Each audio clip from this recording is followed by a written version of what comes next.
James Barnes here, and today I am talking to my brother Lonnie, and this is something that we've done before, right, Lonnie? Yes. And I think the name I kind of like to carry with these conversations is Real Talk, because this is about what it takes to move in today's society as a man of God, and maybe even like what we want to do today is almost kind of go on a back journey and walk our way forward in our relationship. Where we are and where you are actually, because man, we've done videos before, which we'll post those again or reshare them. But how long? That was about a year ago, maybe. Yeah. I think we did our last ones, Yes. and there's a lot's changed, and so right. Our journey. I'm going to give you a kind of a ground of like the journey that we're kind of talking about. I wrote it down because that's the kind of guy I am. But this is like almost a story, and it's the same story heard throughout the gospel over and over again. It's broken, healed, planted, confident, and then running the race. And the cool part, and that's kind of the journey we're going to walk in this conversation, right? But the coolest part, the most important part that we're going to really talk about is running the race, because after everything's said and done, and we kind of get to the back end first, I think we're both happy where we're at running the race. You know what I mean? Yes. And I don't even know if we know fully where we're trying to get. I know we know where we're trying to get, but how to get there is the fun part, right? It's the fun, but I guess the process, it's kind of rough. I guess. Right. I mean, nothing's easy. I mean, you know what I'm saying? Right. My wife and I talk about that, like climbing mountains. It's not easy. Lifting weights is not easy. So to look at it and understand it from like even playing football is not easy. If you're gonna go to NFL, it's not easy. So so if you are running a race to win, it's not going to be easy. So let me ask you this question. Let's kind of people that don't know you, haven't met you in our previous videos. Let me just throw it on the table. So you of course had a very rough background, and we'll get into that a little bit. I'll let you get into that. But in a rough background, we met each other kind of right as you were walking into. You were broken, right?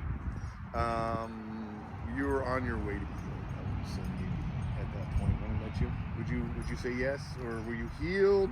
Where were you when I met you?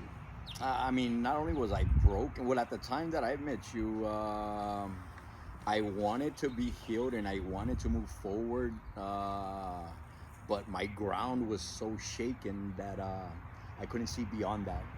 Even though I knew that I had to move forward,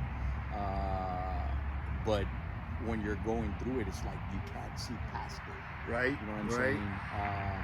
So for me to know that I was on the process of being healed, I didn't know it at the time.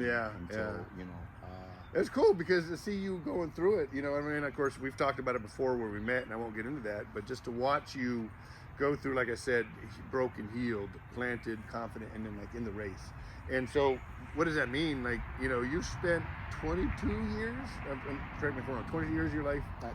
It's 21 and a half. 21 and a half years behind bars. Okay. And honestly, I don't really care so much about talking about the reason so much. There's a lot of reasons you could find yourself in that predicament, I'm sure. But the big part is you were in that predicament, and it was pretty rough. You weren't just in prison. You also had 14 years segregation. Yes. If I'm not mistaken. Let me try one last statistic. 3 years super seg. Or is that okay? Yes. And what is that? Segregation, it's when you're taken out of population and put into a single man cell just because they feel that you're a threat, just like you're a threat to society out here. The prison system feels that you're a threat to population, to other staff, to other inmates, so they isolate you by housing you 23 hours a day in a single man cell, 1 hour to wreck and shower. Super Seg gets a little rougher because that just isolates you even that much more, that you're not going out for shower. Backyard, don't mind us. You're not going out for shower. You have everything inside your cell. The only time you can go out, it's either for medical because something's wrong, you're dying, for visitation, or for that 1 hour erect, but that's it. Everything else is like you're more confined.